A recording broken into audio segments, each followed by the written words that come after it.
Hi, I'm Tom. I'm Matty. And I'm Lewis. This is the Wigan Way, Wigan's favourite rugby league podcast.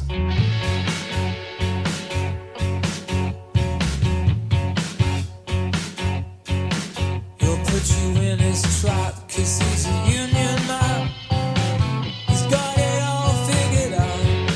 He won't care what you think, 'cause he's a northern man. He's allowed to speak his mind.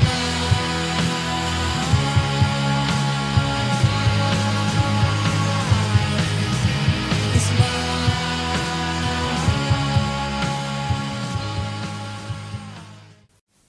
The Wigan Way podcast is brought to you by Cherry and White Pins. Cherry and White Pins is a Wigan Warriors themed pin badge service, and you can use code The Wigan Way, all in caps, that's The Wigan Way, all in caps, for free delivery on any orders. Thank you for joining us on this week's episode. There's a bit of a difference this week than normal. For those of you who really like Lewis, he's not on this week. Unfortunately, a few little things, so you're just joined by me and Matthew. Matty, how's your week been, mate? Yeah, good. Yeah, really good. Another win on the board and keeping pace with the leaders there in Super League. That's it. I think the main thing of everything is might not be the best game to watch, might not be the most classy game. Still not come down of the games that we've played. But another 2 points on the board, another win. It can be very difficult actually. It's a reverse of the Challenge Cup quarter final the week before. And this obviously brings out a few changes from both teams. It can lead to a little bit of what's the word? A change in squads, a change in mentality. It can really be a hiccup for some teams with the fact that you've played this team the week before. You know what went well, you know what went wrong. There was a case that Wigan might have just carried on trying to play.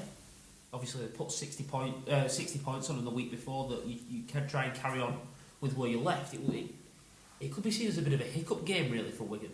I think it was.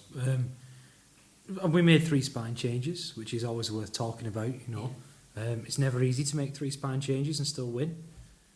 Obviously, Jay Field was rested, Brad O'Neill was rested, and then Bevan French moved to fullback. So that's, 3 out of your 4 spine players moving around or not playing at all.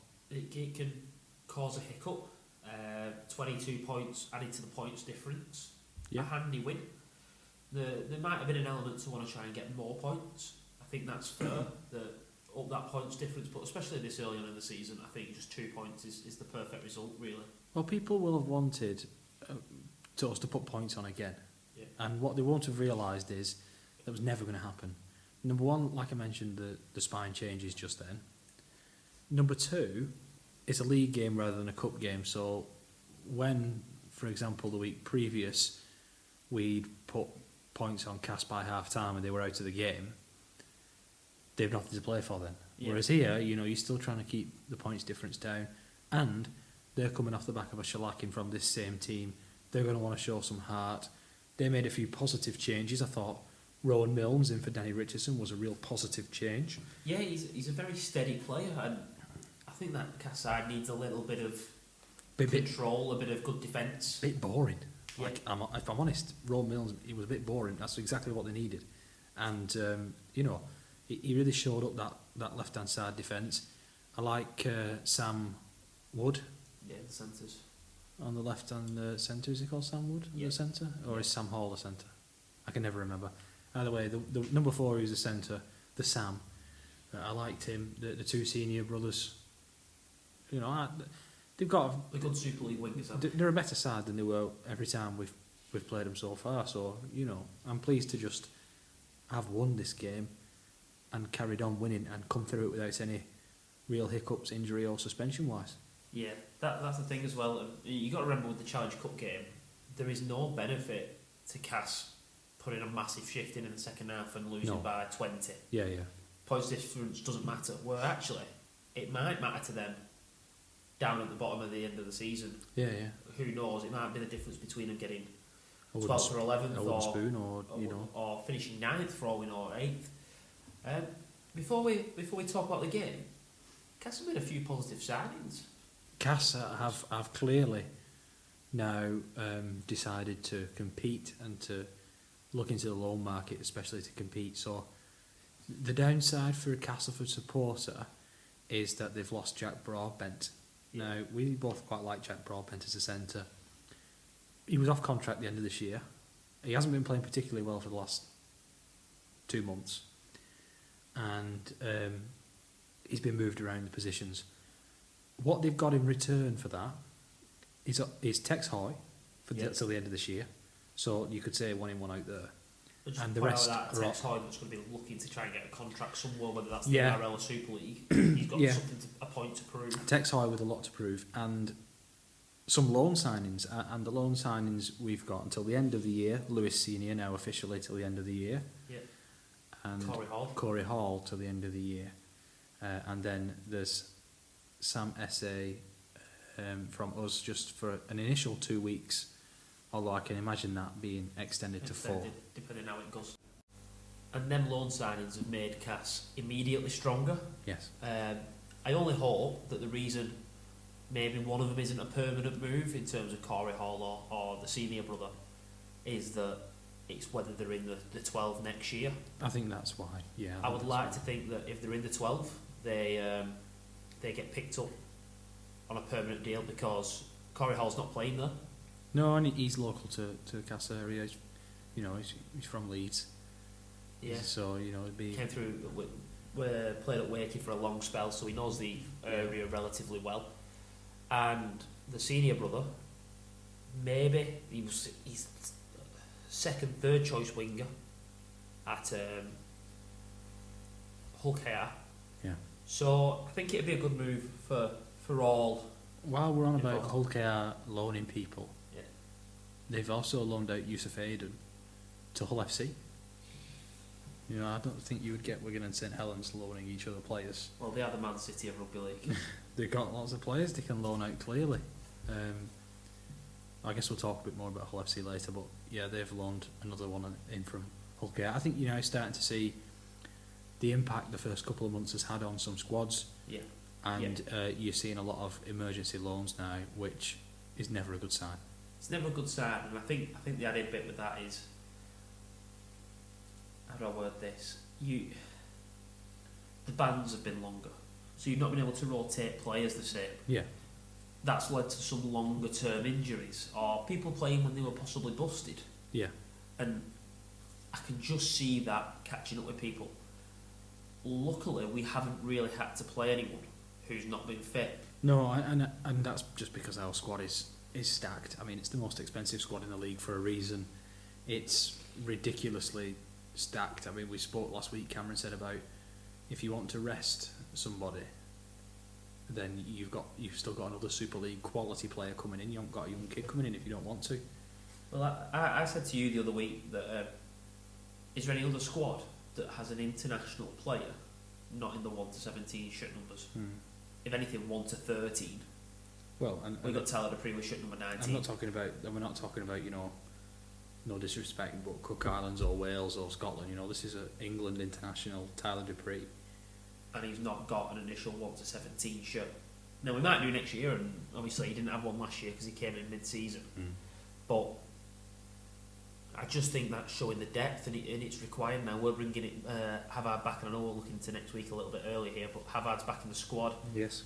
Liam Burns back in a week after that from the ban. Walters in the back soon. Sam Walters back soon. Obviously we've lost Isa, but our squad is probably looking the fittest out of most squads. Yeah, I would agree. And I wonder how much of that is to do with the fact that we've got a bigger squad and we've just been able to rotate a few players. We were able to, in this game, take Aaron Kieran off, and he had a little bit of a knock to his knee. Yeah. And the possible he would have been able to play on if we hadn't had Eckersley on the bench. But who knows what further damage that might have done. You never know, do you? And we were able to give, Brad O'Neill a rest in this one. We were able to give Jay Field a rest because we had Hampshire coming in. Yeah. Thompson only did a short 30 minutes. We give Marshall a week off in the past. We give him French and Smith both a week off. Both at London. Yeah, so we're doing all right with our squad management. I think Pete's comments about Brad O'Neill not playing this game were very interesting to me. He spoke about the new minute rules, about how many minutes players can play, and for a forward, which Brad is, then it's a bit lower than for a back. You can't play quite as many minutes. Now, he's played a lot of minutes for us so far, Brad, because obviously Lee Ming's injury. We didn't use Forber in one of the games, did we? Or did we just bring him on for 10 minutes or something? I can't quite remember. He didn't come on at Salford. It was Salford, was it? He didn't come on at all. So, O'Neill's done a lot of minutes there, and it was good to give him a week off without disrupting the side too much, and it was good to keep him under that pitch clock, so to speak, if you want to take a term from America, underneath his pitch count, so you can still play him in all the important games. Yeah. The worst case scenario is you need Brad O'Neill down stretch to make sure you finish top, and then he has to only do 30 minutes in a semi-final or something like that. You know what I mean? Or he's playing busted. Or he's playing busted. And Yeah. that leads to a bad injury or something like that. You don't want that. He's still a very young fella, so we need to manage him and we need to be careful with him. And I think again, they are doing. Cleverly, the likes of Farrell have played a couple of games where they have played 20 minutes, 30 minutes. Come this off, game yeah. only played 30 minutes, which is really good stuff. When in reality, there's not many teams in the league that can carry the two of the senior players in a game and afford to give them that time. Yeah, where they don't need it. Yeah, it's a good point. It's a really good sign. This game, obviously, you talked about a couple of changes, Matty. Yeah. Bevan to full back, Hampshire to the halves. Yeah, I was a bit surprised by this. This one threw me a bit when I saw the team, because when we played Sheffield, it was the other way around, wasn't it? We kept French and Smith as a half-back pair together. Yeah. And we just slotted Hampshire in at full-back. I thought that's what they were going to do again if they were going to, rest Field. So I was a little bit surprised. I do love seeing French in the halves. I think that's exactly where he should be. Yeah. But there is something about me that gets a bit giddy when I see him lining up at full-back. It just looks right, doesn't it? The thing for me is I think the pace. Hampshire's lost a yard of pace in his career. He's obviously a little bit older, had a few knee injuries and whatnot. That I think that touch of pace is more important when you are playing at full back. Yeah. To get through a gap, to get around and loop round and things like that. Yeah. Which and also, not necessarily the same if Hampshire's in the halves. He doesn't necessarily need that explosive pace that a French or a Field has. So, for me, I can understand that French or Field, if only one of them's fit, they have to play at full back. I think it throws to the argument that full back is a more important role in the modern team than the six is, because of that straight line pace, the creativeness. You're on the end of everything. It's interesting. I think it probably depends what team you're playing for. Yeah. Because I'm sure there are teams where the half-back controls everything. Well, you only have to look at what St Helens have done with Wellesby playing in the halves this week. Yeah. And obviously played Hull FC, got a few more points, but their creative fix was Wellesby into 6. So it's interesting, but I think at Wigan, that number 1 shirt is more important at the moment, and the style of rugby that we play, the way that the game's going, I think that 1 shirt is slightly more important. Maybe it's interesting. I mean, that could be a good question for the head coach if we got to meet him and interview him. That could be a good question. Make sure to ask him that, actually. Yeah. Right, tries this game. A try and 2 assists for Bevan from full-back, carry on his normal look. Oh, yeah. Miskey with a try, Marshall with 2, Hampshire with 2. Been trying for a while, I need to get his first try since he's come back to Wigan and he gets 2 at once, like the buzzers at Wigan Station. Yeah. It would be unfair not to mention this. Adam Kieran started off the kicking duties. He did, yeah. He's the only one who warmed up with the tee, actually. Yeah. Smith practiced the kick-offs and Kieran practiced the goal kicks, and he missed quite a few, as they always seem to in practice. And then just nailed 2 from the sideline in the first half. Yeah. And you know, when we went to the second half and Smith took the tee, he still nailed 4 really tough ones, and when he was hitting those hard ones at the end, we just kept looking at each other. We're about 20 rows between us and just screaming yes, because we've been banging the drum for Harry Smith still being a good kicker for ages, and we know he still is a good kicker. We know he can still do it. And for me, it was so pleasing to see him come through. Yeah, he's a very, very, very, very good kicker. You mentioned it a couple of weeks ago, the fact that if you've got 2 quarterbacks, you've got no good quarterbacks. You've got 2 good quarterbacks, you've got no good quarterbacks. Like, you've got 2 good goalkeepers, you haven't got any good goalkeepers. You know what I mean? That's the same thing, and it's the same with kickers in rugby league. The fact that we've got 2 very high quality ones, but when one misses it. If Kieran's got the boot and he misses, I don't want to hear anyone screaming for Harry Smith to be kicking it. Yeah. And vice versa, because just not right. Just let him pick and back him. Obviously, if one picks up an injury or something happens, then you deal with it in the game. It gives you more options. Well, Matty Pete has said that Kieran's the goal kicker now. Yeah. And you know what? I'm fine with that. I wanted Harry to stay as the kicker, but you know what? I'm fine with Kieran. If Kieran's going to be goal kicker, I'll get behind him 100%. Kieran's the goal kicker.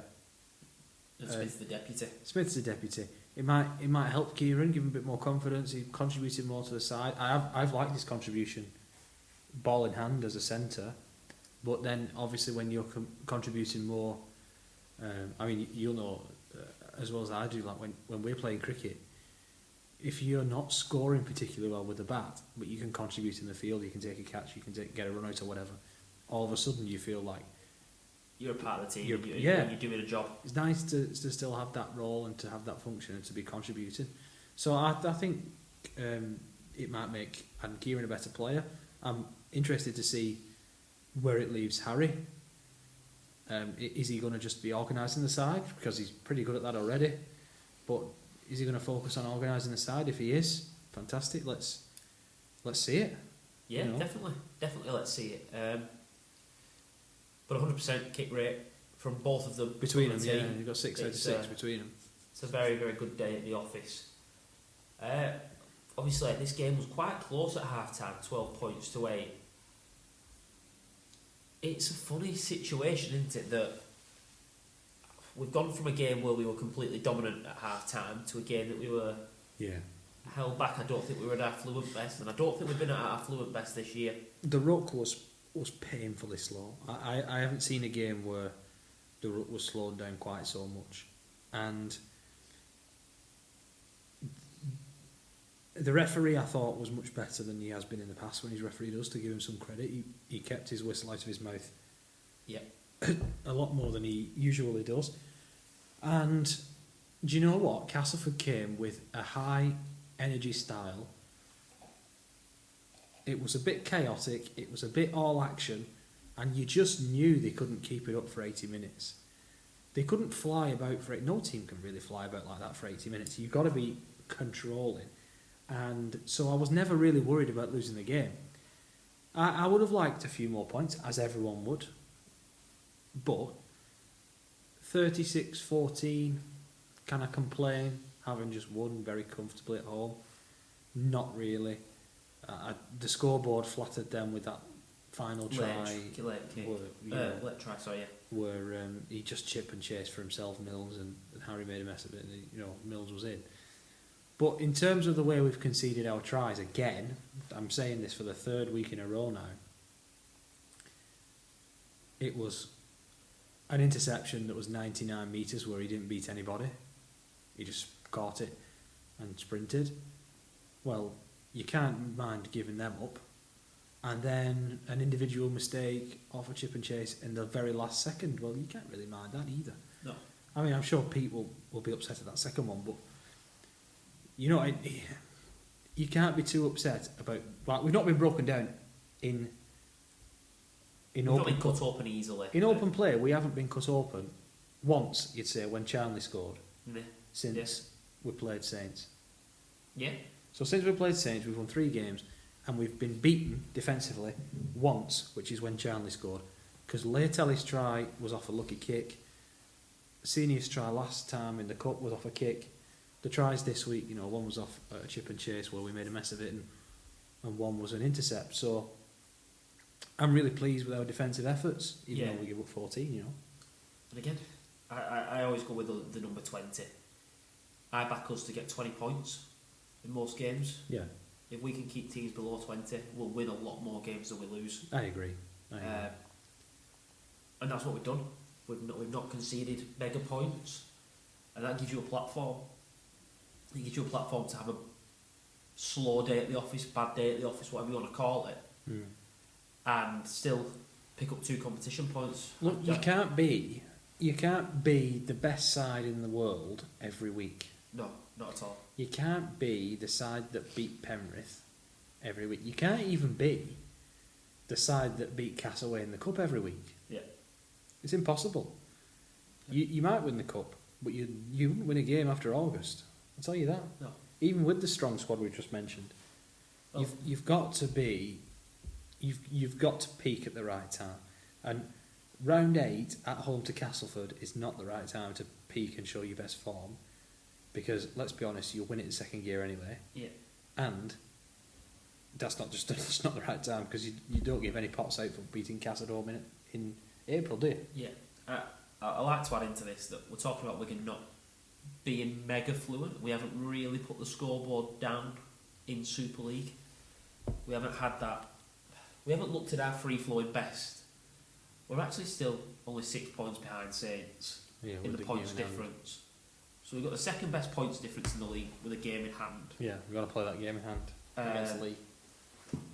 And that is all you can really ask for. I don't think anyone in this league is looking at Wigan and saying, "Oh, they're not playing great. Oh, they're potentially struggling." It's a really confident game, and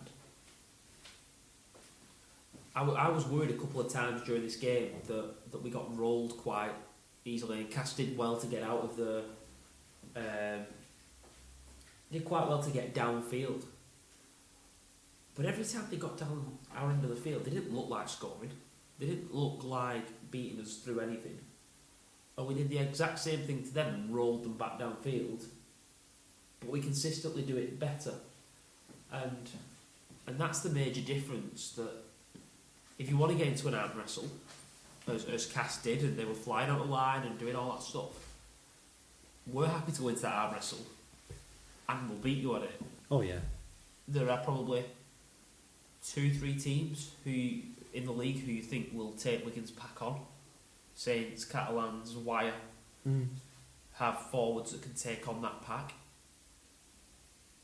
And in them games, I think we've got the better backs. Yeah. When everything flows, I think we'll be winning games comfortably. I'm not worried about the score at the moment. I'm just happy with a win. I'm happy with 2 competition points, and keep ticking them off. Keep ticking these games off. We've lost 1 game. Yeah. 10 games played, we've lost 1. We've lost 1 game and it was away at St Helens. If you win 90% of your games in a season, you're probably gonna. Oh, you'll win lift a few things. You'll lift the league leader shield for certain. Yeah. Yeah, definitely. Now, a couple of things to this game. Long minutes again for Patrick Mago. Yes, really long minutes again. Made up for the fact that Thompson didn't do as many minutes as usual on purpose. Yeah, and as designed. Yeah, but it was on purpose, and also we could carry Eckersley on the bench. I was going to say, it helped also with the return of Mike Cooper. Only played, I'd say, 25 to 30 minutes just after half time. Doing a really, really important job coming back, and we're hoping that he's going to play more games as the season goes on. Yeah. There's always a worry of bringing players back too soon. We've not had to do that. We didn't have to carry him and play 40-45 minutes. Yeah. We've been able to rest Thompson relatively. We've been able to rest Cade Ellis quite a bit in this game, and bring the return of Mike Cooper. I think that is almost a perfect stint from Mago. He'll put in some big minutes. I was really impressed. I was really impressed with Harvey Hill again. Yeah. I know he's the easy one to drop. But I would be leaving him in the side and just leaving him in the rotation. So Lamb used to always have 5 props. Yeah. And when one left, he'd replace it with one. He always used to have exactly 5 props, maybe a spare. And I think Pete would want to do something similar, except with 6 props. Now, in my head, that's the squad number order. So Havard, Byrne, Mago, Cooper, Ellis. Thompson and Dupree. No, because I'm just talking props. Oh, yeah. I think in his head, those are the 6 props. And I'd like to add Harvey Hill to that. Now, I don't know which one drops. Because he likes to play 5 props, doesn't he? Yeah. He likes to play 3 props on the bench. Now, the question then comes in, how do you get Nsemba and Walters and Farrell into the team? And Brad O'Neill and Cruz leaving. Well, you're gonna have leaving on the bench. Let's be honest. That's nailed on. Now, what I think he'd want to do is rest one of his props every week. Yeah. A different one of his props every week. That way, your 6 props play 5 out of every 6 weeks. Yeah. That's the dream. Now, it'll never happen because you're never going to have all 6 fit and firing. And bands. With the bands as well. But I've not even counted in them 6 Hill or Essay. Or Chan. Yeah, or if you want to play Walters at prop, Walters. Yeah. So what are we saying? Are we saying, right, Walters is a second row, fine. You could also just throw away that you could throw Cade Ellis in there if you needed to. If you were Or short. are you saying Chan's the backup 13? I'm okay saying that. Fine, that's fine with me. In which case he doesn't play very much because Ellis is on fire. But you do need to spell Ellis every so often. So yeah, Chan's the backup 13, okay, fine. Then are we saying Walters is a second rower? In which case you've got 3 second rowers. How do you fit them all 3 in? It's a tough headache. Good one, but a tough headache because you're going to have to make somebody the 18th man and the 19th man, and it's going to be somebody decent. Yeah. Eckersley's been it so far, and Chan was it at the weekend. And I think that, young players coming through, they'll understand to be the 18th man, their time's going to come. You start making Liam Byrne the 18th man, for example. Mike Cooper. You can't make Dupree the 18th man, he plays for England. Yeah. You know what I mean? It's an embarrassment of riches. Yeah. We've got an embarrassment of riches. It is such a good time to support the club, and when you've got the coaching staff that you really believe in, I'm just not bothered about the headache. Yeah. I trust him to get it right. The headache now is to not burn December out, to not burn Harvey Hill out, because there is a temptation. There is. To play him, and he should. But we don't need to anymore. We don't need. What happened to Partington and Shorrocks and Byrne and Havard? It was unfortunate, but they had to play because they were the only ones stepping up. Yeah. And that's why I felt a bit sorry for Adrian Lamb. Now, I would like to point out that if you look at the side Pete took over, and I was watching the other day, the road to Tottenham. Yeah. Like the games on the road to Tottenham. In particular, that incredible day we went to Wakefield. Yeah. And we saw the J Field hat-trick right in front of us. Yeah. I remember that day. It was an incredible day. But the side now looks an awful lot different considering it was 2 years ago. Yeah. Even the side that won the league last year looked very different. And I think that's less about talent because you look at the guys who've left. Bateman. Piers Paul. Well, I'm talking about ones from the 2022 I'm side. I'm talking about ones who left the 2022 side, not necessarily... Hardacre. Yeah. Lulawai. Hardacre, Lulawai retired. So, the talented players. Yeah. And yes, he's replaced them with other talented players, but he's also replaced them with excellent characters. Yeah. And we seem to have a side now full of hard-working, humble players who I can really get behind. That's it. And I see every single week I see people on the internet having a go at one of their players, and it's usually nothing to do with performance. It's usually to do with attitude or discipline or, them falling out with somebody, their social media presence, their arrogance, whatever. There's just none of that in the Wigan side. It looks like a fun team to be part of. We're not hearing stories anymore of something's happened at training, this has happened or that's happened. We're not. And culture. We've both been part of a team for a long time. That looks like a fun team to be part of. Yeah, you'd want to play it. You'd want to play in that side. Even if you're a role player, you want to play for that coach and you want to play for that side. Yeah. There was little things that I always look at and things that don't really catch people's attention or whatever. But obviously we went and interviewed Radlinski, and as we were stood after, we were just chatting in the canteen. Every single player, as they had a team meeting or whatever, walked past us and just went, "Oh, you all right? You good? Hello, see you later."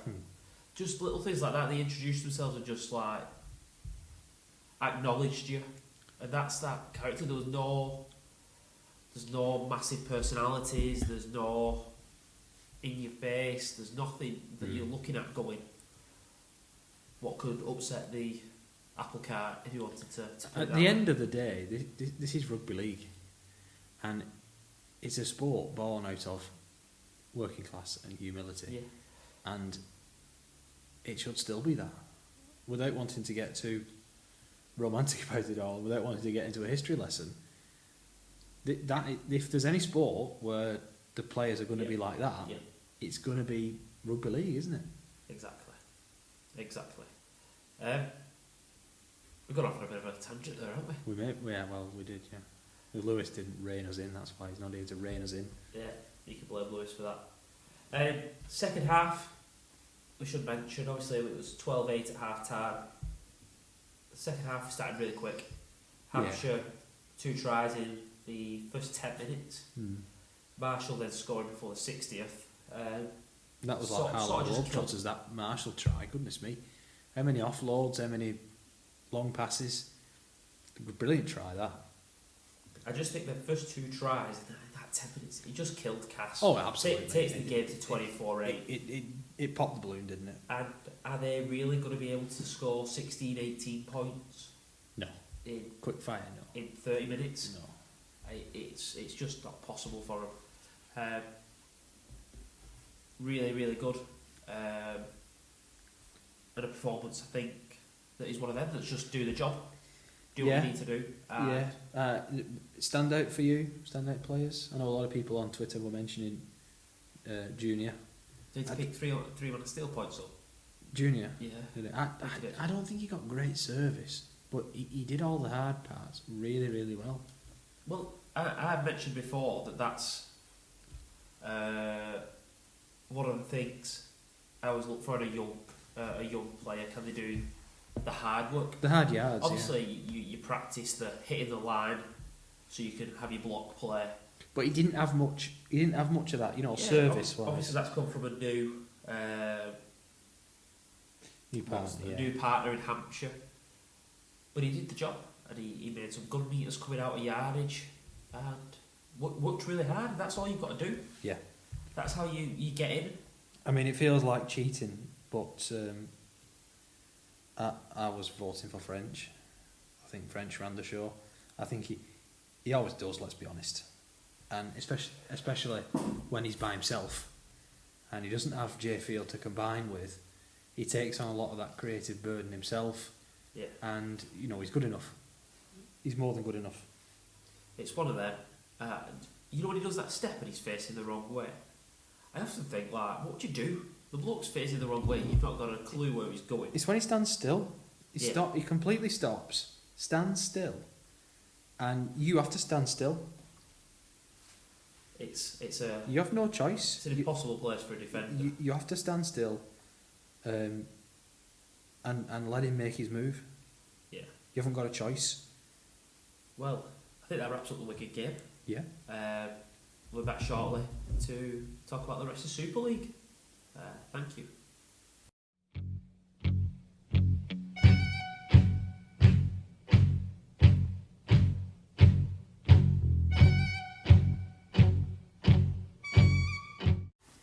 So, thank you for joining us again after the break. We're going to have a quick chat about the rest of Super League, really. There's 5 other games going on. And probably best to start on Friday, I think. Over at Headingley. Leeds 24, Huddersfield 30. Yeah. They were 12-2 up, Leeds at half-time. Went very, very quick to 12-12. They got back to 24-12 up and then lose 30 points to 24. You shouldn't really give up a 12-0 lead. With a lot of... Huddersfield scored more tries, didn't they, though? By quite a few tries. Was it only 2 more tries? Yeah. And they missed a few goals then, so... Yeah, I can see why this game was won and lost. Connor was fantastic. And we've been asking Connor to do this in a big game for a while. Yeah. So fair play to him because he was brilliant in this game. I thought Leeds were okay. So just what you mentioned, Jake Connor, I just want to say, I thought his post-match interview was a little bit more professional. There was the joke in there that the crowd were booing him and whatever. And he made a joke, yeah. He made a joke. But he seemed more relaxed. I don't mind that. He does look a lot more relaxed now. He looks like a player who's enjoying himself a lot more. Whereas at Hull, he always felt like he had the pressure on him, the weight of the world on his shoulders. And at points last year, he did that. He did as well. He looked like he was the only one who's trying to force everything. Maybe somebody like Adam Clune coming in, and you got Swift as a winger who's finishing everything at the minute. Yeah. Maybe it's just helped him. He's playing with a few better players to relax a bit more. He looks twice the player, doesn't he? Yeah. Now, a couple of things happened in this game. Foster Tua and centre. Oh my God, I've lost his name. Momorowski. No, the other one. For Newman. Off at half time means a massive shuffle round. Momorowski ended up going to the right wing. I think James McDonald and Reece Martin ended up in both centres. And it's an awful big switch. What was the reasoning, do you know? Well, Foster Tua injured and Newman was off with a back injury. He cannot catch a break, David Foster Tua. It's his first game back for a long time after his injury. And, he's injured again after scoring a try. But the point for me is why are you playing him? Why did he play that game? If that's when he's ready, give him an extra month off. You're not desperate for him to play. No, he's had no luck with his injuries ever since he's come to Leeds, really. I just think, was there any need to actually play him? And someone might say, well, this happened and that happened, and he'd had 2 weeks off extra than what he needed anyway. Maybe, I don't know. Yeah, maybe. I mean, that could be true. But if that was when he was back fit, because that's the first time I've seen him in the squad, for me, he shouldn't have played. No. Just a player with his record of injuries. Well, they've no Handley, have they? They've no Handley. He's back in training, at least, which is quicker than they thought. They've got to have someone there who can play centre or winger. Because Momorowski. Well, you can put Momorowski on the wing, you mean? But Momorowski and Newman are your centres. So Reece Martin can do a job and go in at centre. But who's your backup centre? Who's your backup winger? Yeah. Well, it'll be Roberts, won't it? But he's already playing because Handley's injured. Well, you've only got one backup. Well, I know that's the problem. One backup. As far as I know. And realistically, you've got a winger in Foster Tua who... Injury prone. Very, very injury prone. Yeah, it's a good point. Newman's picked up a few injuries. It's a good point. I think you should be a little bit more prepared in them outside backs for an injury. We've brought Ryan Owen from next season. Yeah. That was one I didn't really expect. Yeah. I'll tell you who Leeds had at the start of the season that they don't have anymore as a backup winger. Go on. I just twigged. Daryl Alfords. Daryl Alfords, what they wouldn't give for Daryl Alfords now. Actually, they probably wouldn't give very much for him, would they? It was terrible. He'd do a better job than me. A library card so he can go and shush everybody in the library. I don't know. He wasn't great for Leeds, was he? No. But they've got to bounce back this week. Massively. Leeds have definitely. They have got to win this week. Absolutely no option but to win this week, Leeds. It's a difficult one. Leeds aren't happy. There's Leeds fans aren't happy. They've got the perfect game though. They've got to go to Hull. That's the perfect game. It is. It's the perfect game for Leeds. Go to Hull. But do you not think if you're Hull, you're thinking this is the perfect team to play? Lockie Miller will rip them apart. You've got to think that anyway, haven't you? You've got to think Lockie Miller will run ragged. Maybe. No matter how bad Leeds are, they're not going to be as bad as Hull. Hull have given up. We'll talk about them in a bit, but they've given up, haven't they? Yeah, feels like it. But why you mentioned him, Lockie Miller, 24 points to 22. You have to hit out a... No, hang on, it's worse than that. Oh, it's 24-24. 24 each. 24 each was the score when he did it. With 10 minutes to go. Why? Bear in mind, you've just conceded back-to-back tries, effectively off the same set. Off back-to-back sets. They've rolled you downfield. Would you take the short dropout? 2 words. Coach instruction. Yeah. Has to be. Otherwise, well, what's he doing? I actually saw someone say that Leeds are statistically one of the lower sides at getting the ball back as well. Yeah, but I think that's probably skewed by the fact that they always try it. So, if you always try it, then the other team's ready for it. You know what I mean? Yeah, I get that, but surely if you're going to do it more often, you would practice it and be better. I don't know. In them situations, you'd work out who was better at getting the ball back. We must be the worst at retaining the ball when someone shot kickoffs on us. I don't know why everyone doesn't try it. We were lucky when we got that one off Sneed a few weeks ago. It was only because McDonald missed the ball. Them two both went for it, didn't they? But it's... I don't get why. Why would you go short? Because, you know, if you mess it up and it doesn't go 10, a short kickoff I can understand. Because if it doesn't go 10, it's a penalty and you can defend your line. Yeah. Unless the other team's got Pat Richards. If you're going to go for a goal line dropout and you're going to go short and it doesn't go 10, the other team has got an automatic 2 points. Or even if they get the ball back from me, look, we've got 6 tackles on your 10 metre line. You get 6 tackles on your 10 metre line. Instead, you can kick it long, back your defence, try and force a mistake, or come up with a turnover, and then you get 6 tackles on your own line anyway. It's just I don't get it. There's a couple of times I've seen it. I've seen it in the NRL with Cam Munster, and Melbourne have been 8 points up, and they know that they can see from it. They're still 2 ahead. I still don't get it then. I still don't get it. I wouldn't do it. Unless you're losing, you shouldn't try it. But I more get it than what Leeds are doing. If the game's level, why are you doing it? Let me ask you this. You know you said there was 10 minutes left. Yeah. If there was 10 seconds left, would he have tried it? If there was 1 minute left? No. Because he kicked the goal, the game's over. So why do it with 10 minutes left? Having the lead is really important.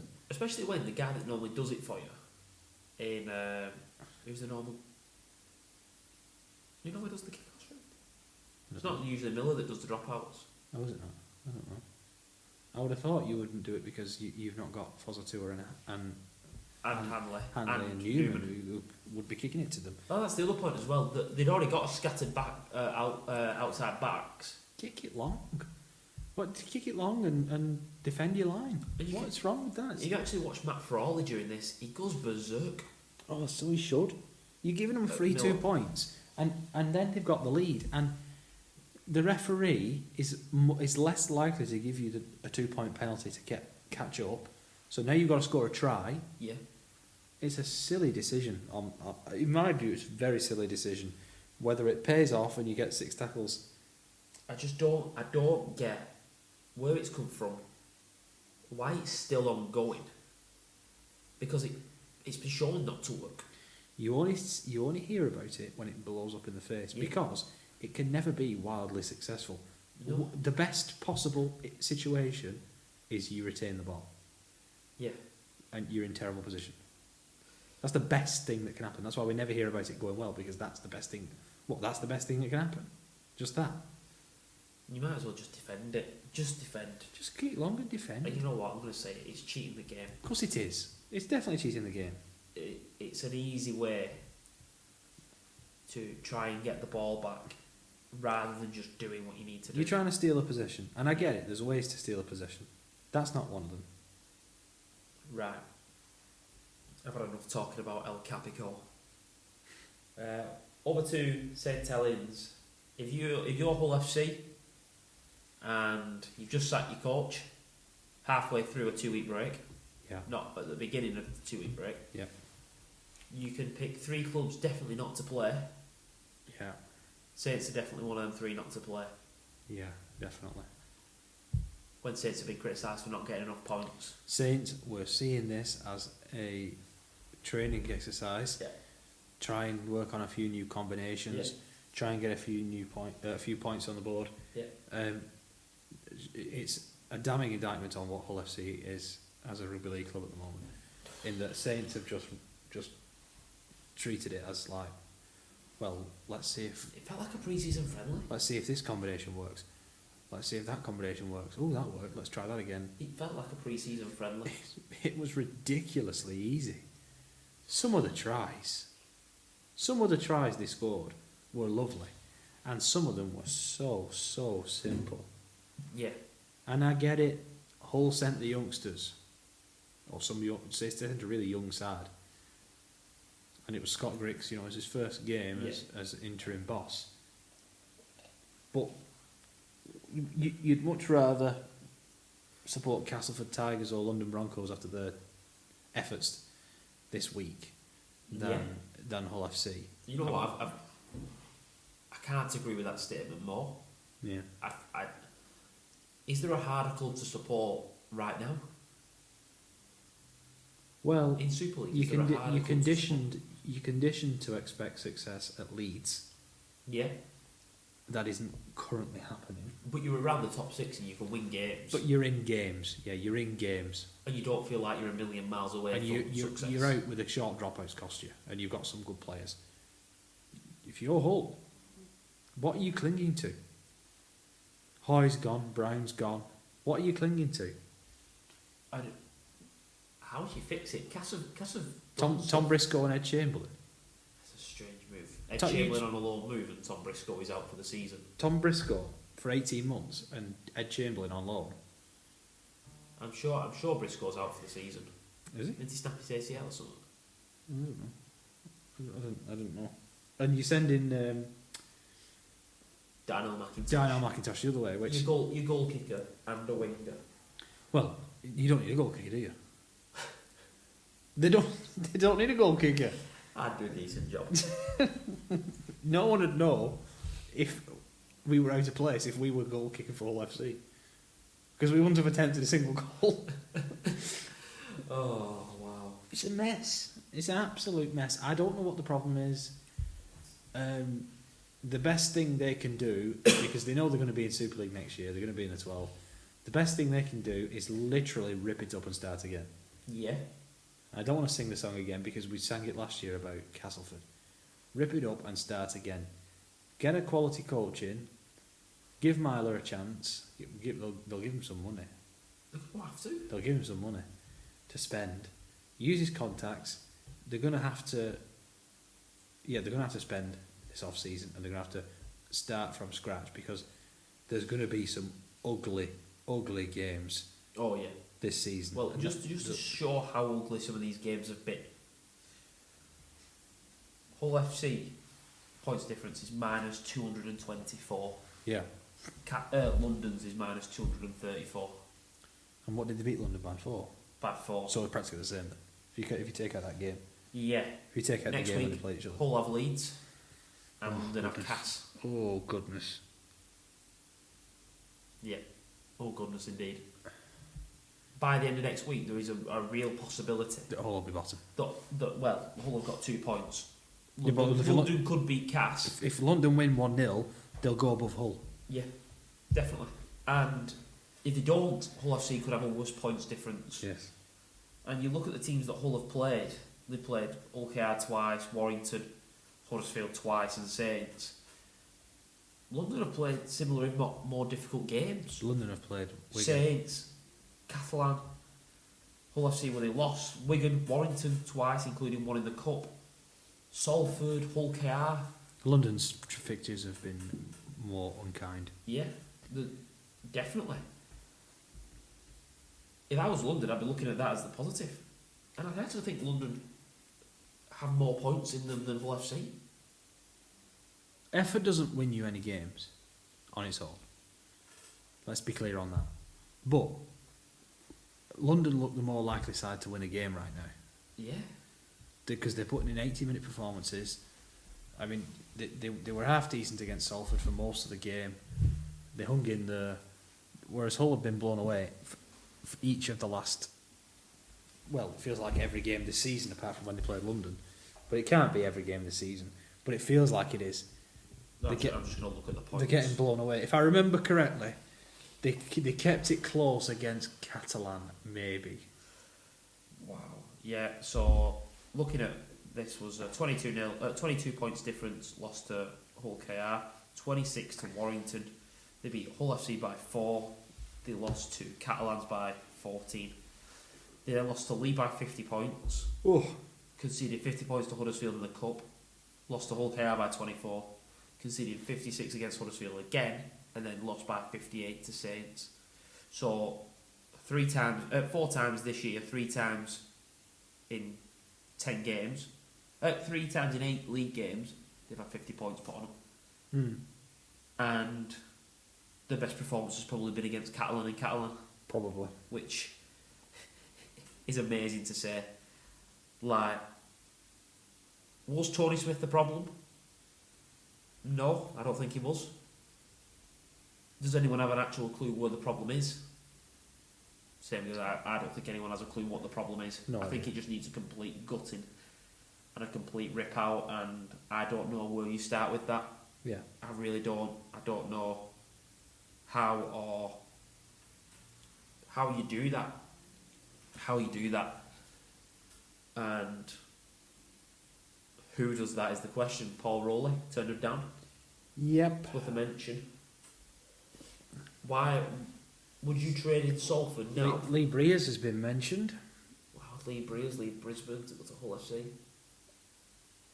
I don't know.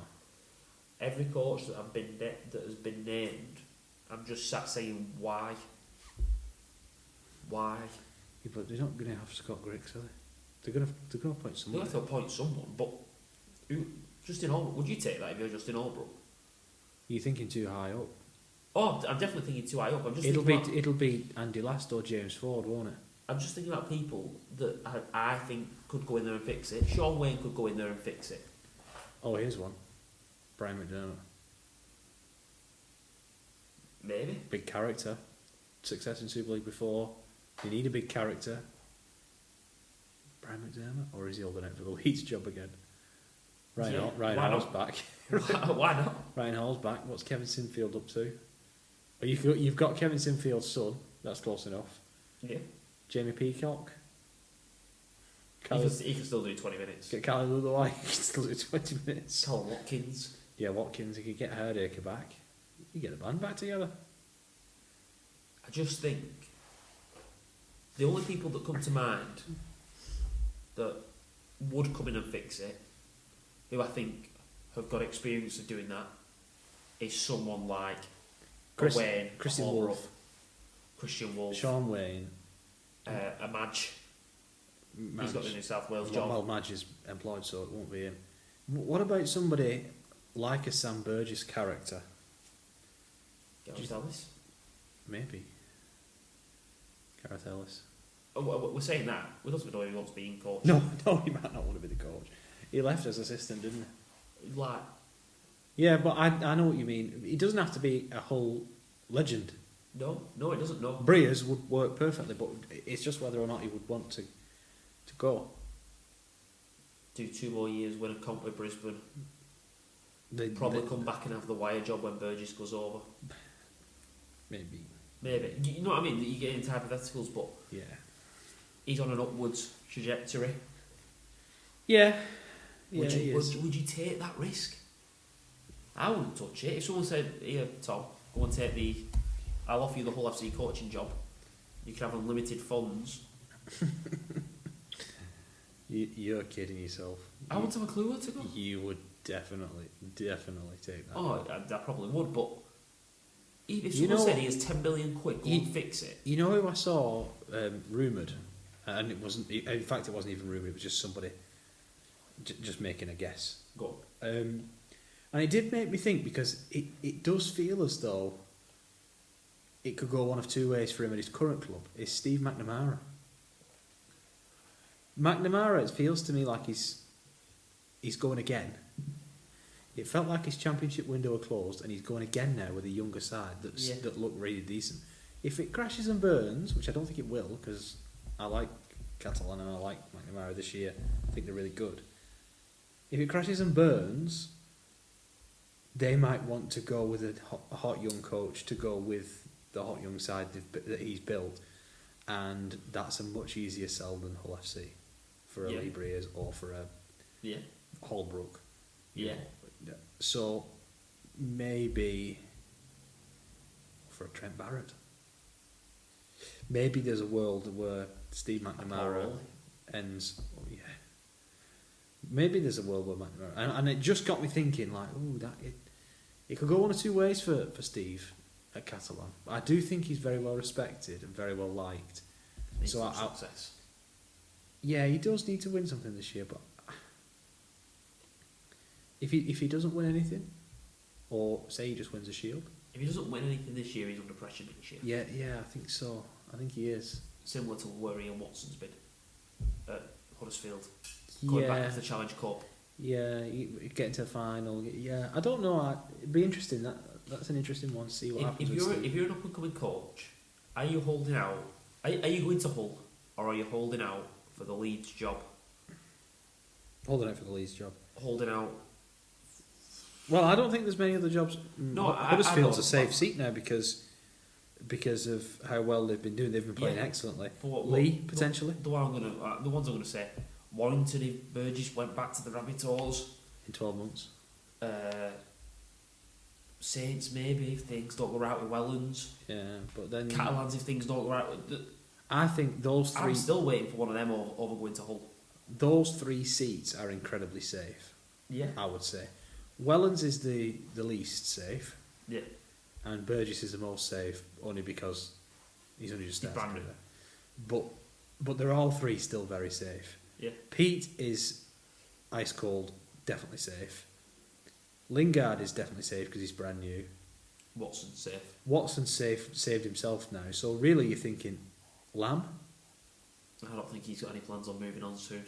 But what if he doesn't turn it around?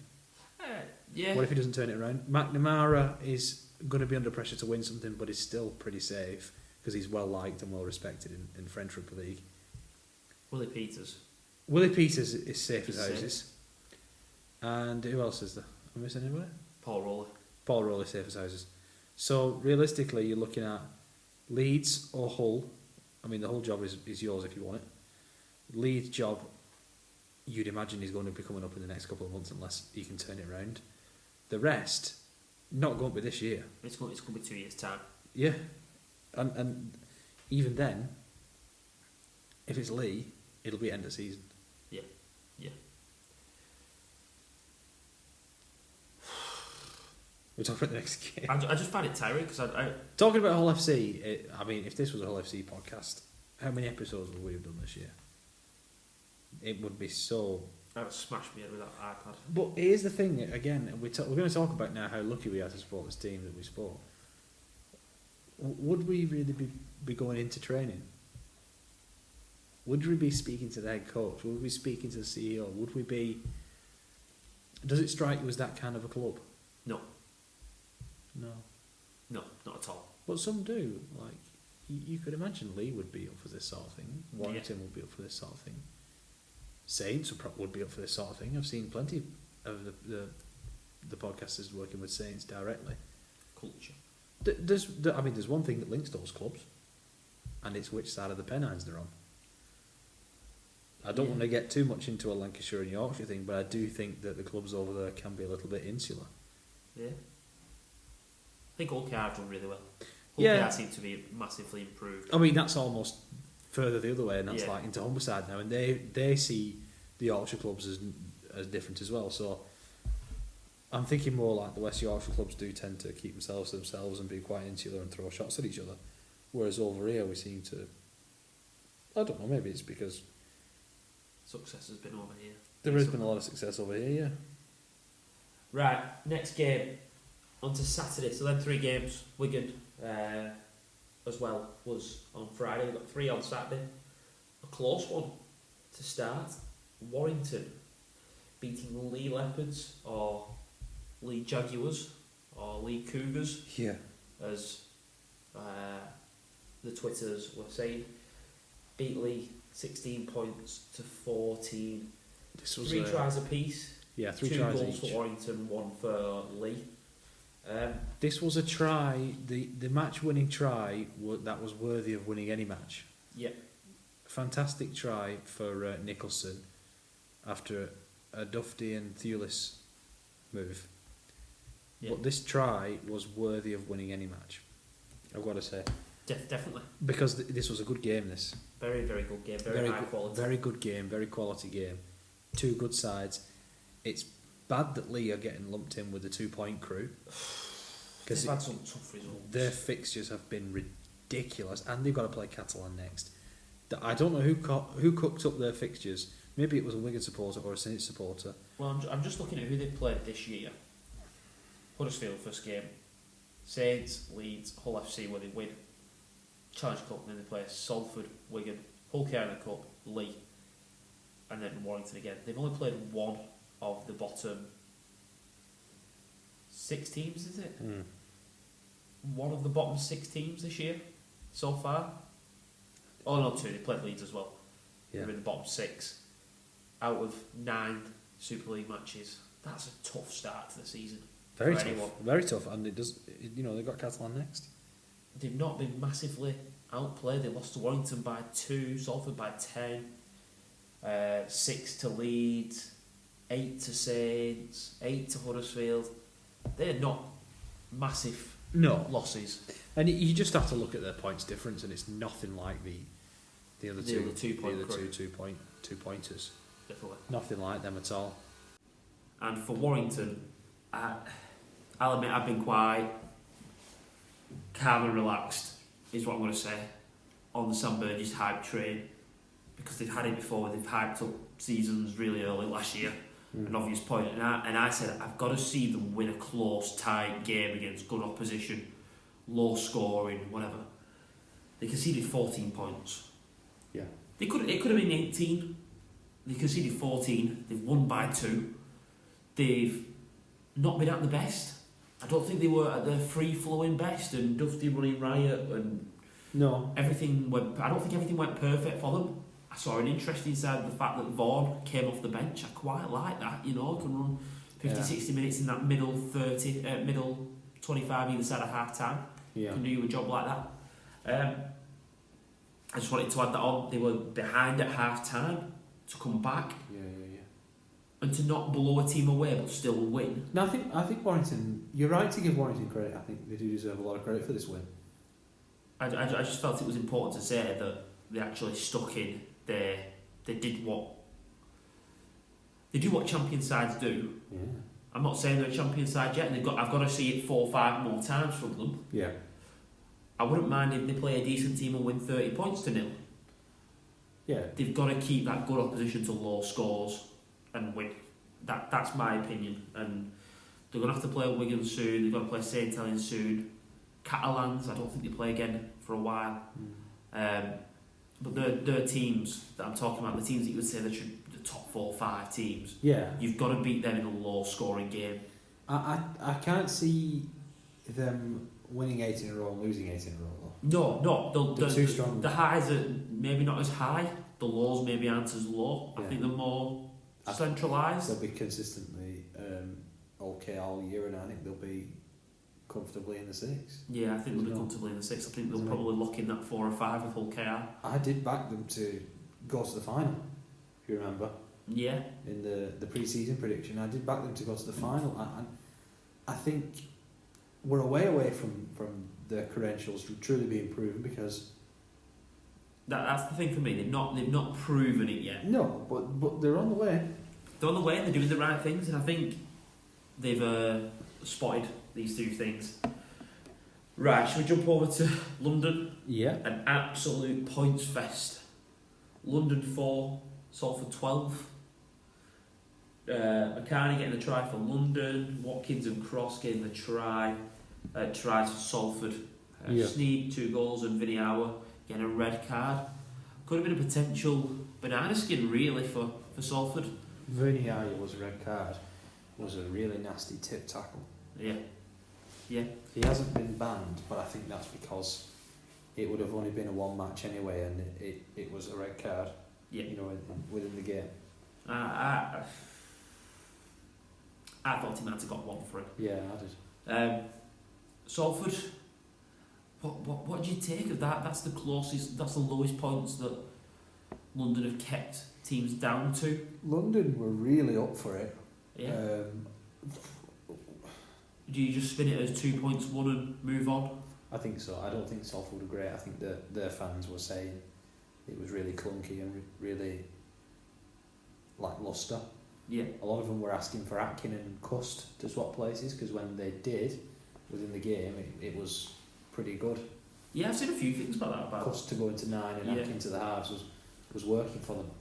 We quite liked it when they played us and Atkin go into the halves and Ryan came on. Ryan came on at full back and Brady went into the halves. Brady went into the halves, that was it, yeah. We quite liked that, didn't we? We thought that worked. Ryan would play in this game. But yeah, for London, what can you say? Good effort. You gotta try and prep yourself as a Cass. You've got to play Cass. Go to the jungle. That's as big a morale booster that London are going to get before playing Cass. The second weakest team in the league. I guess so.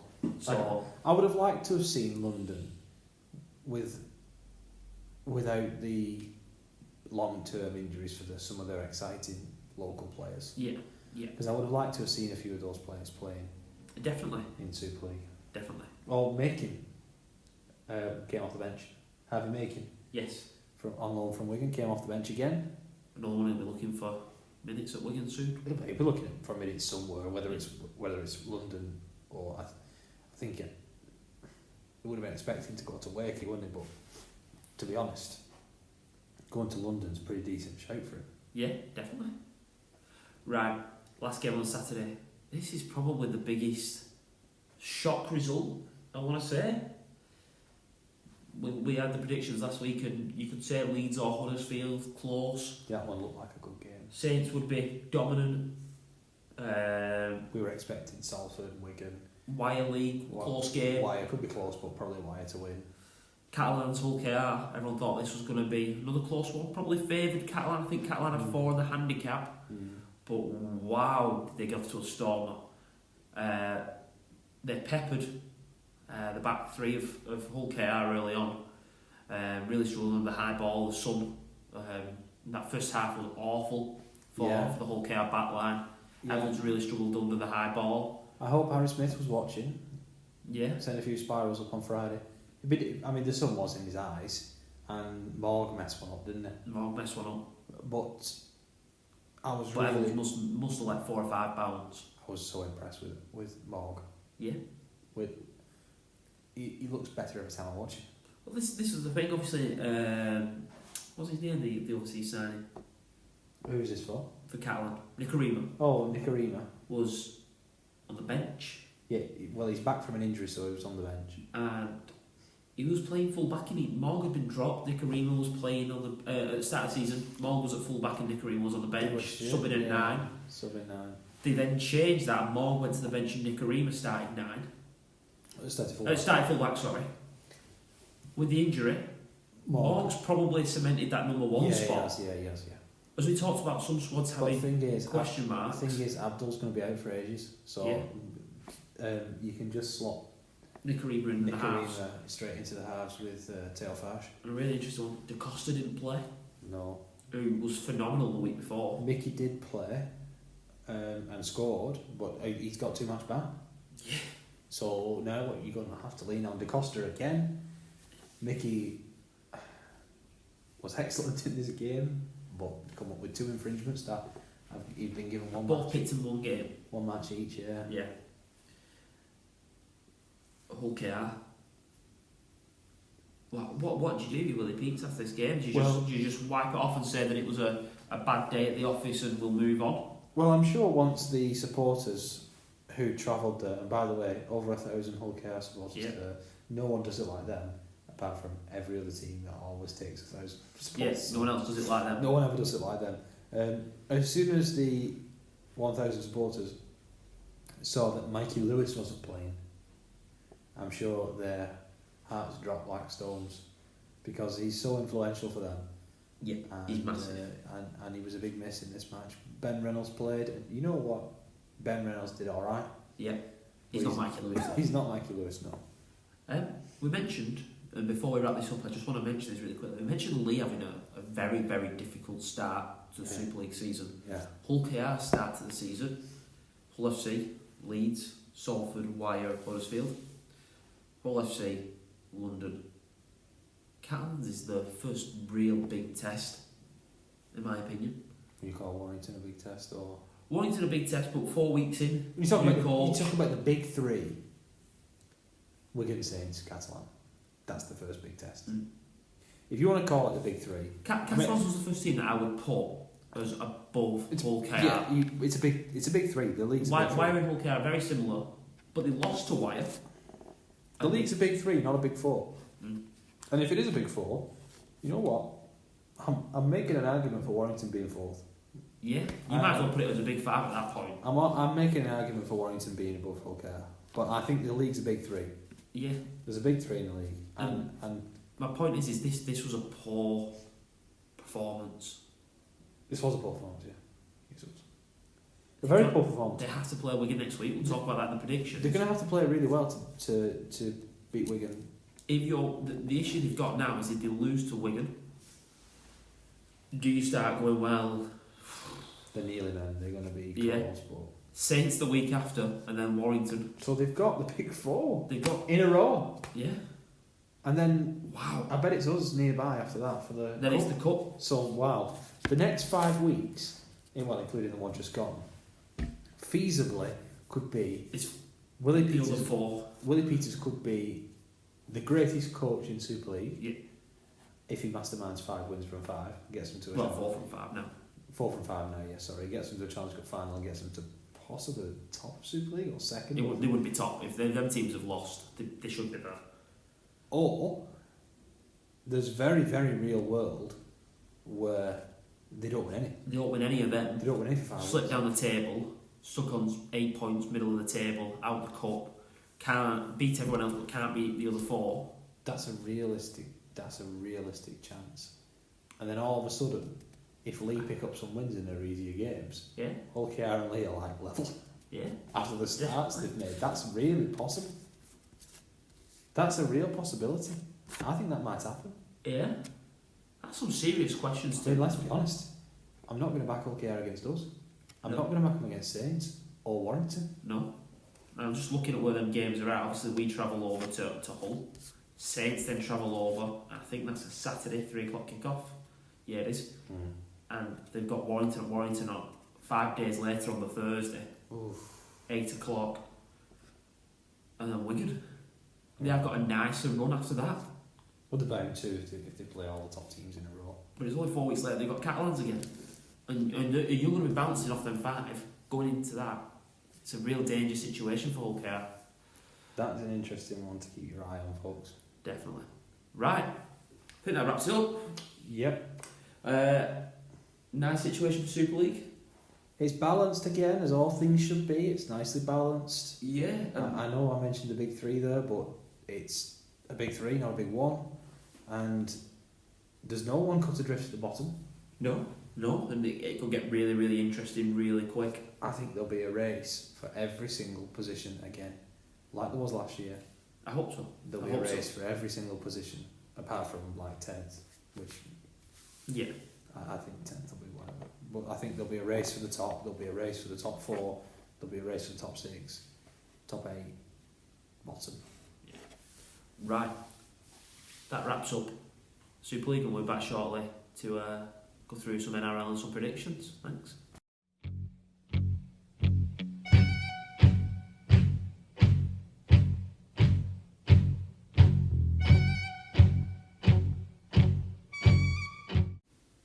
So, just a couple of things to mention in the NRL. Obviously, 8 games all nice to be watched. Cronulla, the final game of the round, battering North Queensland 42 points to 6.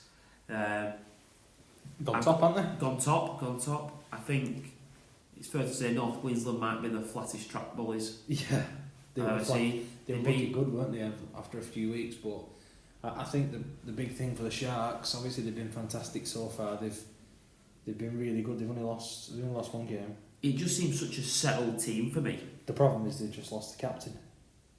Fanuka, but he's not played this year. I know he's not played. They've done it without him, but it frees up some cap space for them to bring in a player if they need. That's all fine, right? I know it's your captain, but what you're saying is right. He's not played all year. You're not missing him as such, but they are missing Braden Trindle. Yeah. Now, if you don't know the Braden Trindle story,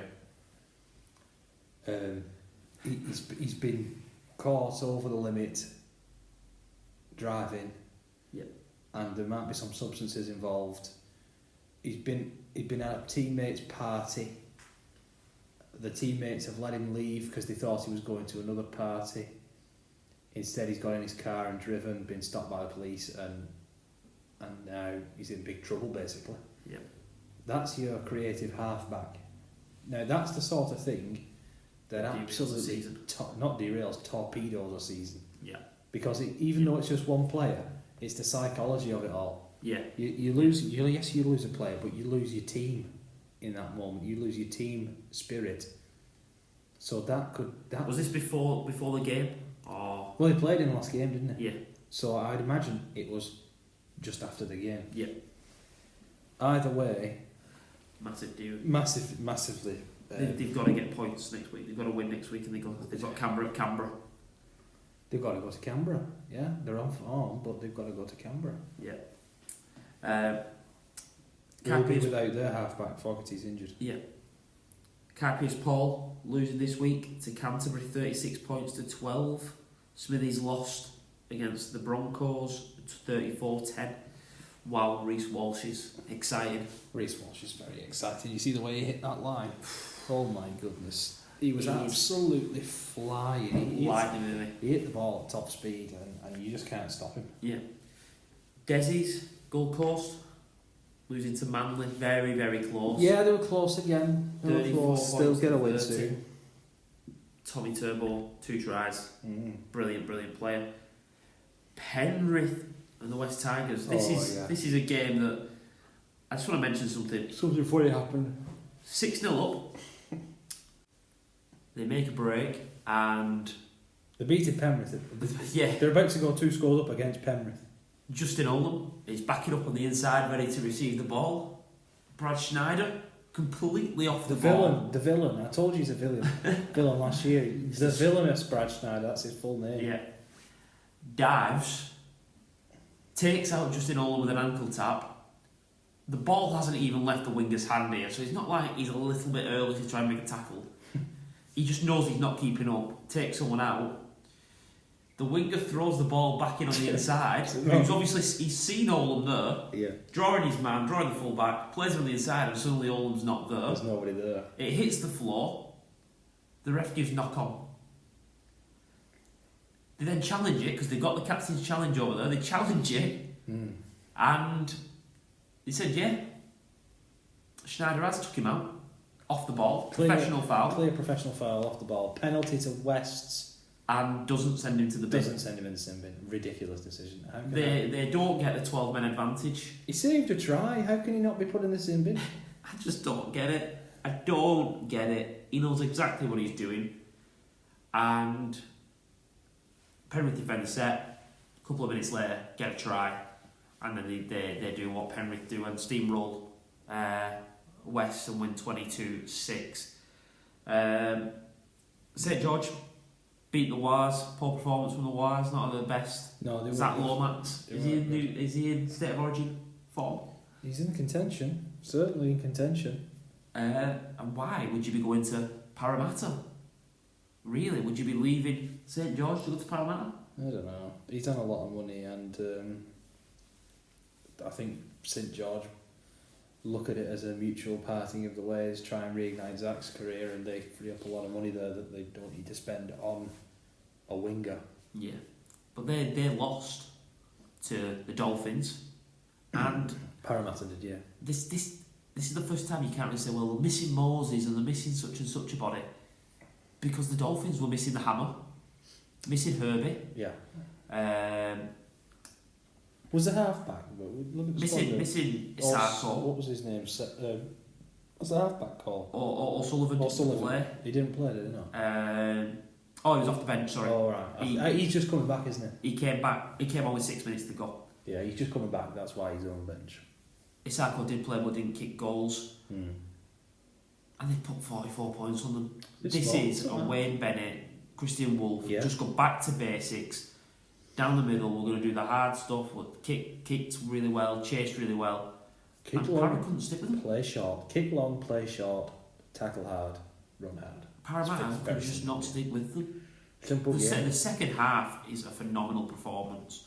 It was 8-4 to Parramatta. They've won the second half 40 points to 8 of the Dolphins. They just could not stick with them in a 30-minute spell.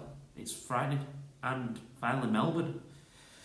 Another late Xavier Coates try.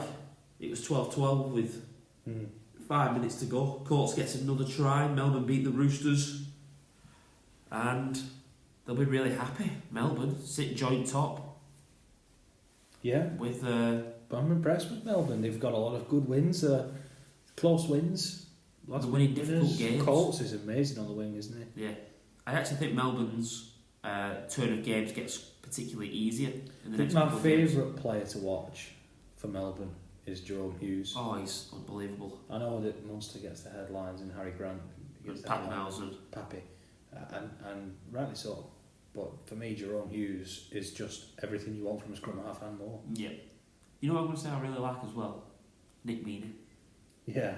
He's just a steady Eddie. He's versatile. I love that. Yeah. You love a versatile three-quarter, you? Yeah. You love someone who can play all along the back line, can play 6 if needed. Just do it equally well. Just be 8 out of 10 in every position. It's brilliant. But every squad needs one. It's an underrated quality, it is, you're right. And lots of squads reminds in me NRL a bit of Ryan Hampshire. Yeah, Ryan Hampshire. Yeah, that sort of can play pretty much anywhere. Yeah. And he's pretty happy. Right. Should we jump over to predictions? Yeah. You can criticise Lewis, he hasn't sent them in, so we can't tell you who he's predicted yet. No, we can do the fan vote. The fan vote stuff. We'll tag Lewis's vote on. Yeah, we'll see what Lewis thinks. So Thursday night game, I like it. It's given me something to do. I like it very much. That sounds pretty bad. That he's giving you something to do. No, Thursday night, it felt a bit sad. It's a reason to get up out of bed on Thursday. Oh. But St Helens versus Huddersfield. Saints who follow the process and Huddersfield who trust the process. There's some process-driven teams here, aren't there? Yes. So this one is 61% going for St Helens. Yeah, I think I've got to follow that. I'll follow that as well. St Helens. No dot. No problem. Last week, Wellesby slotted into the halves. I could get a team out of here. Beat OFC at the moment though. There's only me and you here in a minute. Exactly.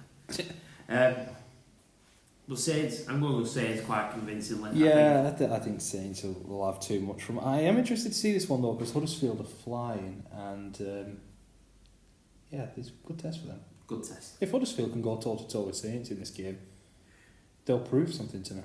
Now we're going to jump over to Friday. 3 games on at 8 o'clock, and I would actually quite like to watch all 3 of them. It's a shame. Well, we're not doing this again. No, we're not having this conversation again. But I think all these 3 games are important to watch for different reasons. They are, yes, they are. I'll start off with Wigan. I usually leave until the end, but we'll start Friday with them. Yeah. We travel over to Hull KR. Matty, I know you're going to back Wigan. I'm going to back Wigan. I am. What is it that you think is the key battle here? I think Wigan win this game down the middle. Forwards. Yeah, absolutely forwards. I think our backs are both quite strong. I would favour ours slightly. Yeah, but their strength is the back. Their back five stands up to ours, I think. Yeah. I'll be interested. Lewis, has he been named? He's in the squad. He's in the But squad. he was in the squad last week as well. Yeah, so I don't know if Lewis is going to play. If he doesn't, that's obviously a big miss for them. Yeah. But I'm with you. Forwards. Forwards Big games win this win game. the forwards, definitely. Massive game for Brad O'Neill to come back for. Roll them in that pitch there at Craven Park. Yeah. Try and quiet the crowd down early, get 10-0, 12-0. I think certainly rolling them in the forwards is going to be crucial. And I know Harry Smith doesn't take any advice off me, but the first thing I'll be doing is putting one right on top of Fire a levels. bomb right on Nye Level's head. And Into no man's land. And if he catches the first one, I'd pepper him again and Yeah. again and again. Just because he catches the first one doesn't mean he's going to catch them all. I know John Wells said on the derby he's a confidence player, and if he catches the first one, he's probably a chance to catch all of them, and that'll improve his attacking as well. But conversely, if he drops that first one, Friday night, under lights at Hull KR, windy. knowing he's messed it up last week, Yeah, it would be an interesting thing. pepper him. This is the game, I think, massive. Luke Thompson may play longer minutes. I could see us playing 3 props on the bench. Yeah, I can see us do 3 props straight on the out, bench, yeah. out and out I props. think so. Hill, Cooper, Mago. Maybe Havard. I don't know if Havard plays. There's a risk, obviously, with Havard in that we've seen him come back too soon in the past. Yeah. And there's an argument to be made of put him in the 19, travelling 19. Well, he's travelling 21 now, I think, isn't it? Yeah. Put him in the travelling 21. Put him in the warm up 20. I think you're allowed 20 to warm up. Maybe even make probably not 18th man actually. Maybe make him 19th man. To be fair though, I'm thinking this, and as I think about it, we might be in the same situation that we were talking about with other previously injured players like Foss and Tua. He might have had the last 2-3 weeks off. Maybe. Because the talk was that he would have been available for Cass. Yeah, maybe. And you know what? Maybe he's not. Mike Cooper's had some more minutes. Who's going to want bigger minutes this week? He's going to want to build him up. Mago's shown that he can play long minutes. Hill's played really well. Thompson, Dupree, Ellis could do longer than what they've previously done. So I expect Thompson to have long minutes. We'll see. Be really interesting. Win that battle down the middle. Right. Next prediction. It's going to be a really interesting game. London travel to Castleford. 2 of the bottom 3. I think Cass just edge it. I want London to win. I would love them 3 teams to be on 2 points apiece. That would be good, wouldn't it? Well, you spoiled your FC prediction. You spoiled. You're going to think Hull FC are going to lose. Yeah, I'm not Lewis. I can't. That's not. Back home with hope. That's not much of a spoiler, actually.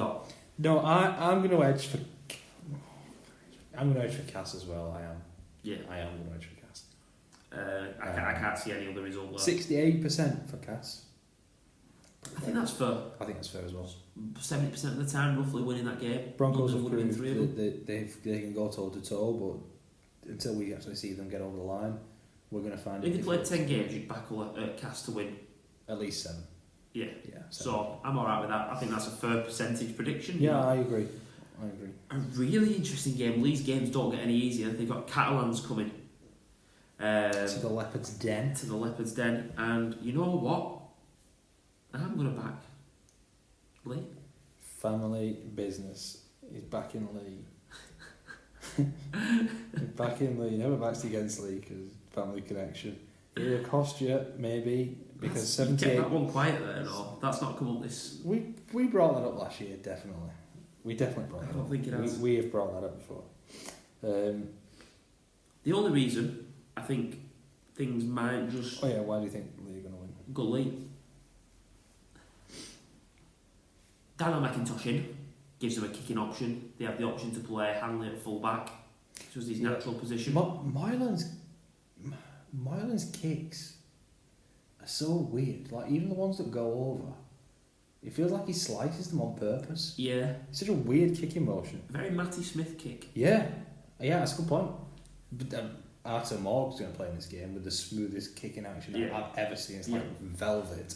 But McIntosh is quite a good kicker with a decent record in Super League. Yes, he is a good. But he gives you the option for Moylan to go back in the halves, an option for McNamara to be a bench 9. I think this just. What's the news? Do you know any news on O'Brien? Still not in from what I've seen. Still I not don't think he's been named in the 21. No, okay. He's a big miss for them, isn't he, O'Brien? But he just gives them the option with Brad Dwyer and a couple of others. And I think Catalan maybe. I think what you're describing there with Hanley at full-back and Moylan at 6 and McNamara to the bench as a change 9 or Dwyer, them two. Yeah. That's a much more settled lineup, I think. Yeah. Much more. I think that's a much better lineup. And I wonder why Hardaker didn't go to the full-back and he didn't put Chamberlain in. I wonder why. You know what? Interesting that actually. I wonder why you didn't put Hardaker at full-back and Chamberlain on. Because then you can keep Dwyer and McNamara doing their thing and you can keep Moylan doing his thing. Unless it's the hands of Hardaker being a very good defensive full-back, but maybe not the attacking threat. Well, he made a call, didn't he? It was a tough call. He made a decision now. I'm sure everyone would have been expecting Hardaker to go back there. We're talking about Moylan that has played there in Origin. Yeah, he played there for Australia. Yeah. He played there for, last time he played full-back was for Australia, apparently. Yeah. So Adrian Lamb said. He's an established full-back. Like we're not slating him there, but I'd have kept him at 6 personally. Really good situation. We'll move over to Saturday. One game on Saturday, 3 o'clock. Salford versus Warrington. Yeah. At the AJ Bell Stadium. I'm going to Warrington. Yeah. I think this might just be Salford hitting a little bit of a lull. Maybe. A couple of injuries. They've not got the deepest squad. They actually named less men in the 21-man squad. Yeah. London named 21. Salford only named 19 last week. I'd be interested to see the 21-man squads for both of these. Salford have got a decent record against Warrington in recent times. Yeah. I would back Warrington. The fans have only got this as 75%. So they're saying Salford are going to win 1 in 4 against Warrington at home. Do you know what? I think that's fair as well. I actually think that's fair. 1 in 4? Yeah. Yeah, I think that's fair. Looking at the last set of games these two teams have played at the AJ Bell, Salford in 21 lost massively. In 22 they lost by 15. 2023 at the AJ Bell Stadium they won by 4 at extra time. I remember that. So Salford have been doing better at home, won one of the last 3. I've got Warrington. Yeah. I think Warrington are a better side. Yeah. I think it'll be close. Right, here's a question for you. Yeah. 100 votes in the Hull FC versus Leeds match. Match 1. Yeah. And I'm going to give you a clue here because it's a 5. It is a 5%. It's like every penalty kick, it always lands on a 5. Thanks, lad. Thanks for bringing that up. A touch judge always Watch it. If they kick for touch, it always lands on a line or a 5. They do so well, these kickers, to land it. I didn't even want to bring this up now because I knew I'd get you started. Anyway, I'm going to give you a clue by saying, out of 20, how many games do you think the fans have given Hull FC against Leeds? Out of 20. It can't be out of 10 because it ends in a 5. But out of 20, how many games do you think the listeners have given Hull FC chance to beat Leeds? I feel like setting me up here for a trick question. It's not a trick question. 1. It's 3. It's 3. 15%. 15%. I thought it was going to be 0, and you'd set me up with a trick question though. No, it wasn't a trick question. Wow. 15% for Hull FC at home. Yeah. And it's Leeds who are people talking about sacking Rowan Smith. And I'm sitting here thinking, it's generous. It's generous to Hull FC. Does that say you're voting for? Oh, without question, Leeds. I'm voting for Leeds. Yeah. You're not. No. I'm definitely going Leeds. Leeds. Forward. I'm just thinking how many they need to win by for it to be a good win. 24. Did they win by 4? No, they have to win by 24 at least. Yeah. Yeah. 24. Sunday, flat track, hopefully dry. Yeah, I think so. I think you're looking at 24 points plus to be solid win. Yeah, I think that's fair. I don't know what the line is for that game. I can have a quick look. I mean, it won't be 24, but it should. I just can't see, honestly, positive result for Hull. It's hard to see one, isn't it? It's really hard to see one. It's a very, very difficult one. I'm looking at the apologies, the handicap now, and the handicap's 16. 16. They're giving Leeds 16. Or they're giving Hull 16. Giving Hull 16 start. At home. At home. To Leeds. Mid-table. Not even mid-table, really, Leeds. Who might sack the coach? It's weird, there's no mid-table really in Super League this year so far. No, it's a top 5 and a bottom 3, and then just that blob in the middle. But it's not even really mid-table because it's lower than it should be. Mid-table should really be 4th to 4 to 8. 4th to 8. It's maybe 9. If we're honest, it's probably 6th to 10th. 6 to 9th, let's say. Although Hull KR and Huddersfield are in 5th and 6th on the same points, so are Salford on 10. Yeah, but you see, they're kind of mid-table, but I still don't see Hull KR as mid-table. No, which is weird. I think I'm just thinking more eye test. Yeah. Wise. Although here's one, and I'm going to throw it out there because I've just thought about it. Huddersfield and Hull KR on the same points. Hull KR in the league have only really played Catalan. We spoke about Hull KR's fixtures. Huddersfield have played Wigan Saints and Wigan, Lee once, who were last year's top 5. Beat Catalan in Catalan. I know it's in the cup. That was but that's still a big win. They and that doesn't even count to the league. I know position. They played Hull KR. So Huddersfield might be happier. Yeah. Than Hull KR with that league position. If I'm being honest. Yeah. But right, I think that wraps it up. Predictions done. It does. And come on, Wigan for Friday. Come on. Massive game. Yeah, really I did want to mention an undefeated week for Wigan Warriors. Reserves winning against Castleford. Oh yeah. And the women beating Barrow on first ever game at the DW Stadium for the women's team. Decent amount of fans on. Yeah, I went to watch the second half. It was a decent game. Barrow put up a fight. Yeah.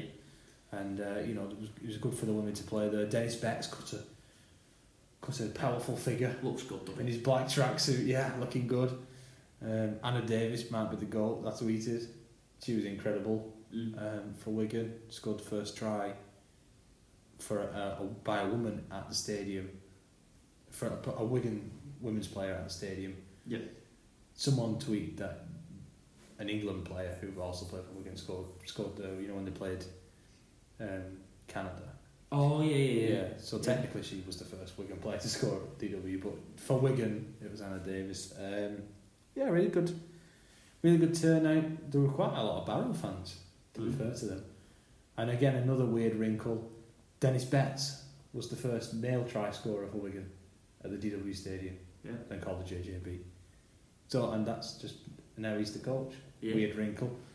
Barrow's coach was Wigan's coach that was the first ever women's coach for Wigan, I think, or maybe the one who won them the league in 2018. I can't remember. But yeah. Some weird coincidences going on in that. It's always spooky, that stuff, isn't it? Yeah, really spooky that. Right, I think we'll wrap it up with the point that Dennis Betts looked incredible. Looked incredible on the sideline. That's the lasting impression from this podcast, is that Dennis Betts looked incredible. You sent a tweet out, like, it must have been serious. Why? You thought he looked that good, you sent a tweet out. He did, yeah. Oh, an X, sorry. Get that right. An X post. Yeah. Yeah, he did look. He looked every inch the rugby league coach. Yeah. Yeah. Right. Thank you for listening, and we'll be back next week after the Hull KR game. Yes. See you later. Goodbye. See ya.